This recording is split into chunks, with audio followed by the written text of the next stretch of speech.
Halo semuanya, balik lagi di Cerita Tangerang di mana kita akan ngobrol-ngobrol bersama sosok-sosok yang punya cerita-cerita menarik di Kota Tangerang. Di episode kali ini kita udah kehadiran Ibu Suraya selaku tenaga kesejahteraan sosial kecamatan dari Kecamatan Karawaci. Halo Ibu, apa kabar? Alhamdulillah baik, halo juga. Oke, kita kenalan dulu nih Bu. Ibu boleh ke kamera yang sebelah sini, kenalan dulu dengan Ibu siapa, usianya berapa, dan sudah berapa lama sih jadi TKSK Bu? Oke, siap. Assalamualaikum warahmatullahi wabarakatuh. Waalaikumsalam. Nama saya Bu Suraya, TKSK Kota Tangerang, Kecamatan Karawaci. Tempat lahir Cirebon, tanggal 23 November 1968. Oke. Selama saya jadi TKSK dari 2013 sampai saat ini. Sampai saat ini masih aktif? Masih aktif Pak, Oh, alhamdulillah. oke. Berarti Ibu usia berapa Ibu? Sekarang usia mau 56. Mau 56? Iya. Gak kelihatan kayak 56 Bu. Kayak gadis ya. kayak 55. Amin. Ya mau segitu. Udah dikit gak apa-apa. Enggak apa-apa humor Pak. Iya, humor Iya. bisa aja. Oke, Ibu jadi TKSK ini boleh tahu nggak sih Bu kenapa dan mungkin ada panggilan hati atau kenapa? Dari panggilan hati Pak, karena banyak yang di lapangan tuh membutuhkan jiwa-jiwa sosial yang harus dibantu. Oke. Gitu. Sebenarnya tugasnya ngapain kalau TKSK? Tugasnya yang pertama kita membantu masyarakat yang membutuhkan, kayak semacam anak terlantar, orang terlantar, ODGJ gitu. Masih banyak Pak, terus mengenai lansia-lansia gitu Pak. Oke. Tapi aktif di sininya itu mulai dari tahun 2013 tadi. Apa? Sebelum 2013 saya udah menjadi kader Posyandu. Tapi udah aktif juga Pak, jadi relawan-relawan juga. Terus resminya menjadi TKSK itu 2013. 2013. Oke. Sebelumnya tapi ada pekerjaannya dulu nggak Bu? Ada pekerjaan rutin atau emang tadinya ibu rumah tangga atau? Di 2007 sampai 2013 saya menjabat selaku kepala sekolah dan guru PAUD dan TPQ juga Pak, ngajar-ngajar itu anak-anak pendidikan Al-Quran. Oke, terus geser jadi TKSK. Itu ada yang ngajak atau ada info dari mana? Ada teman saya, Pak Tabrani. Oh, Beliau resign, aku suruh gantikan TKSK.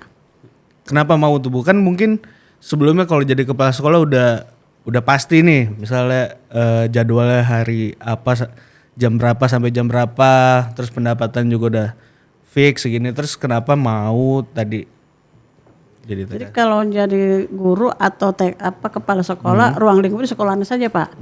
Tapi kalau di TKSK kita bisa kemana-mana Pak. Pertama bisa nolongin orang sakit, bisa mandikan jenazah, bisa nolongin orang telantar, terutama ODGJ Pak yang harus kita bantu segitu Pak. Oke. Berarti emang pure dari hati pengen jiwa sosial aja Bu ya? Tuh, jadi prinsip hidup saya selama masih bermanfaat orang banyak itu program hidup saya Pak. Oke. Terus Ibu ini udah dapat penghargaan juga ya? Terakhir jadi TKSK terbaik se-Provinsi Banten. Ya kemarin di 2016 juga pernah dapat TKSK juara 3 Pak se-Provinsi Banten. Nah itu gimana tuh Bu? Sebenarnya penilaiannya apa yang dinilai? Nilai kinerja kita dalam masyarakat. Gitu. Dari Provinsi Banten ini berarti terbaru ini terbaik nomor 1 nih. Ya tahun 2025 alhamdulillah. Respect. Tepuk tangan dulu untuk Bu Suraya. Itu ada program atau penilaian khususnya nggak sih Bu? Ada program khususnya yaitu di bidang kita dalam penanganan di masyarakat. Itu bagaimana kita menangani warga itu untuk pelayanan masyarakat kaitannya ODGJ, orang telantar, mandi jenazah gitu Pak. Gitu. Kalau yang jadi poin plus atau nilai Ibu saat kemarin jadi terbaik di Provinsi Banten apa sih Bu? Memandikan jenazah. Membandikan jenazah? Ya betul. Kenapa jadi poin plus nih? Apakah karena jenazahnya ini ODGJ kah atau mungkin jenazahnya dari kasus-kasus apa atau gimana Bu? Tidak, jadi sebelum COVID emang aku sudah menjadikan mandi jenazah. Di awal itu orang tukang mandi jenazah susah Pak.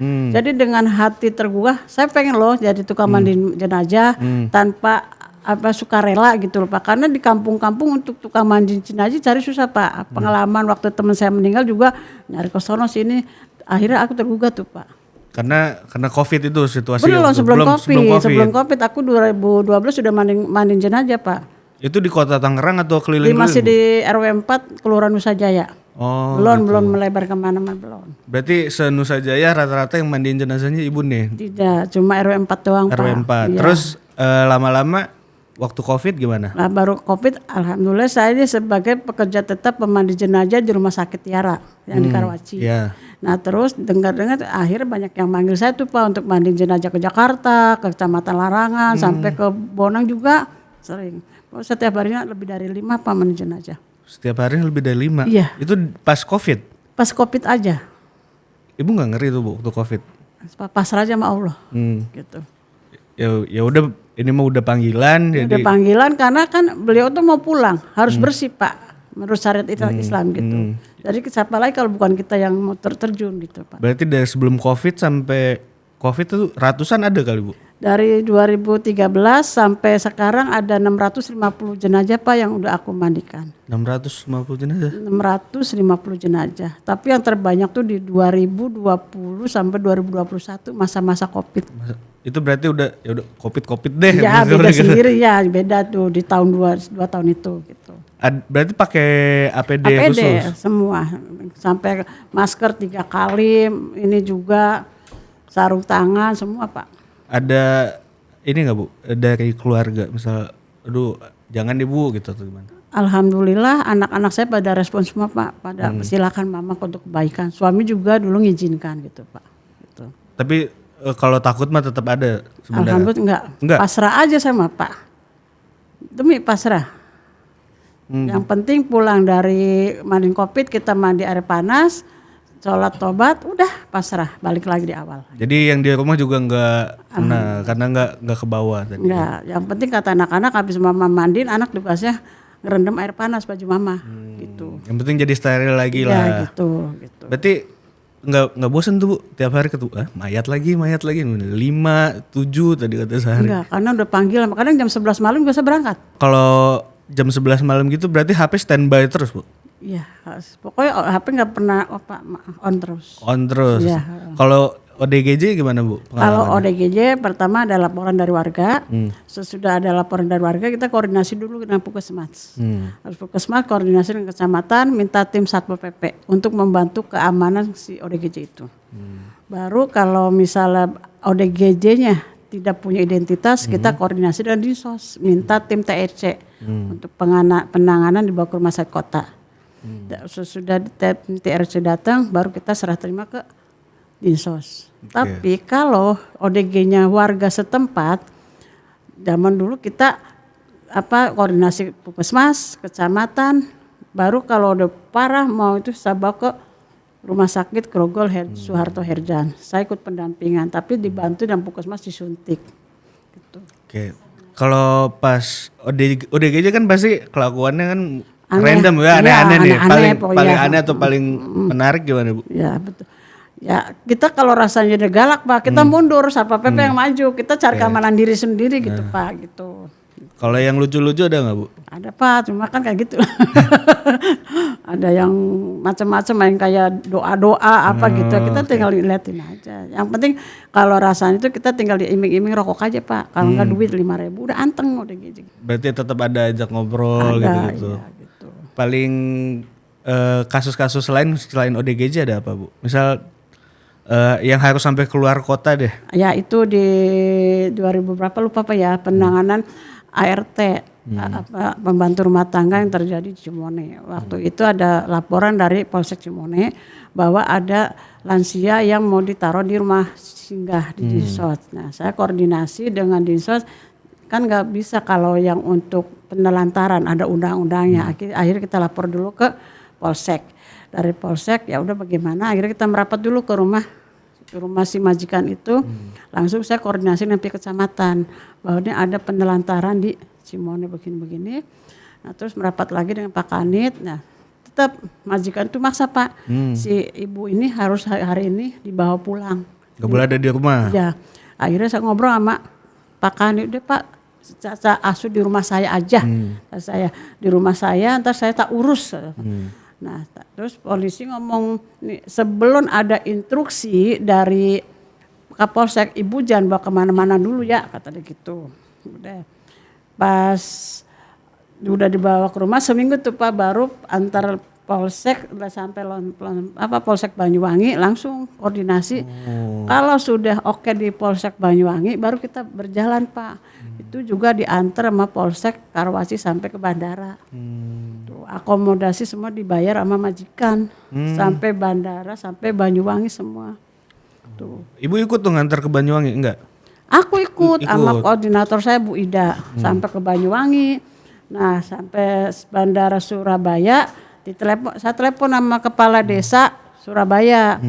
Desa Surabaya lupa tuh di Banyuwangi. Nah dijemputlah sama staf-stafnya kepala desa Banyuwangi situ. Dijemput sampai rumah kepala desa subuh. Udah istirahat, makan situ deh.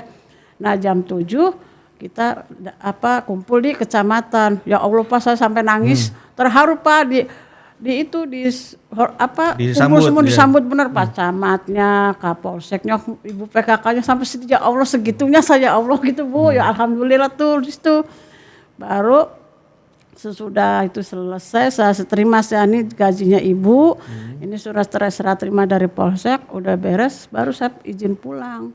Nah di situ saya mau dikasih hadiah sama Kapolsek Banyuwangi. Apa Ibu. Tuh? Hadiahnya apa? Umroh? Bukan, mau diajak jalan-jalan ke Bali. Waduh, enak banget itu. Tapi saya nggak mau Pak, mohon izin Pak, maaf karena saya izin sama suami 1 hari Bu, berangkat Jumat, pulang akhirnya Sabtu pulang lagi Pak. Saya takut nggak ridho dari suami apa ya. Jadi saya langsung pulang Bu, nggak mau iming ke Bali. Suatu saat kita pas ke Bali Pak ya, gitu aja. Karena suami juga nggak ikut. Kalau waktu itu suaminya ikut, berangkat kali ke Bali Bu ya berdua. Ya, bisa juga. gitu. Oke. Terus berarti setelah dari Banyuwangi langsung pulang ke Tangerang lagi? Iya, balik lagi berangkat Jumat habis zuhur, terus dari Banyuwangi Sabtu jam 4 udah nyampe Tangerang lagi. Langsung istirahat apa ada kasus-kasus lagi tuh? Dulu kali Pak. Istirahat dulu ya? Iya, Capek. gitu. Ya lumayan sih perjalanan pesawat juga gitu. Terus ada apa lagi Bu yang menarik? Baru kemarin ya Pak ya yang di Sumur Pacing. Apa tuh? Itu orang terlantar. Saya pagi dari seharian mau nep sembako kan ada tugas dari Kemensos. Pulang jam 5. Terus baru mau makan ditelepon sama PSM. Bunda ada OT sakit parah begini-begini. Ada identitas nggak ada Bunda. Ya Allah kata saya. Terus gimana bisa nggak? Ya udah gini aja karena kita capek ya Pak. Tolong dong minta jemput aja. Akhirnya jemput Pak. Kan biasa aku naik motor sendiri dijemput. Pas dilihat ternyata OT-nya tuh adanya di loteng Pak. Di loteng itu pakai maksudnya di itu tuh kayak gini nih. Apa sih loteng kan? Langit-langit. Plafon. Di tangga lah, di tangga yang itu yang tadinya katanya bekas gudang. Ada buat tempat Bapak itu. Pas dilihat ya Allah sama nggak bisa naik kata saya. Akhirnya koordinasi tuh sama Satpol PP. Alhamdulillah respon. Langsung datang Satpol PP Pak. Satpol PP juga nyerah. Kan waduh, ini mah begini-gini. Ya udah terus Bapak soalnya bagaimana? Ada minta bantuan pemadam. Alhamdulillah datang tuh Pak pemadam. Udah alhasil berhasil tuh diambil. Nah ternyata ada dompet Pak di situ. Yang tadinya tidak ada identitas ternyata ada identitas Bapak Jaud namanya. Nah di situ ada duitnya 445. Kata Pak Satpol PP Bu pegang. Nah udah begitu saya bawa ke rumah sakit kota. Sampai rumah sakit kota ternyata ada kakaknya si Pak Jaud. Saya serah terima dong. Serah terima semua ke Pak Jaud. Nih KTP nih gitu tuh. Nah akhirnya besok malamnya meninggal. Indah. Tapi besok malam saya nanganin, paginya saya datang juga Pak ke situ.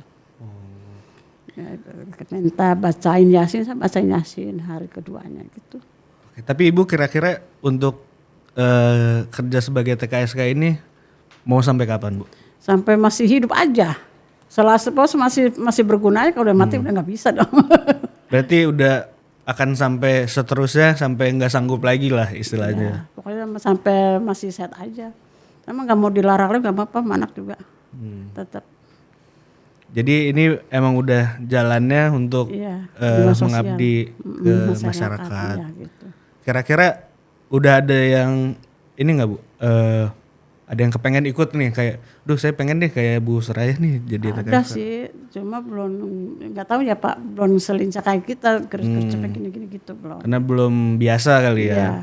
Tapi kira-kira kalau misalnya ada nih Bu yang mau meneruskan nih, misalnya jadi kayak Ibu KSK, kira-kira ada pesannya nggak Bu? Harus gimana? Ya pesannya harus gercep aja, gercep jangan respon dan tanggap gitu ke warga gitu Pak. Jadi jangan ada harus pakai duit, jangan. Pokoknya benar-benar lillahi ta'ala gitu.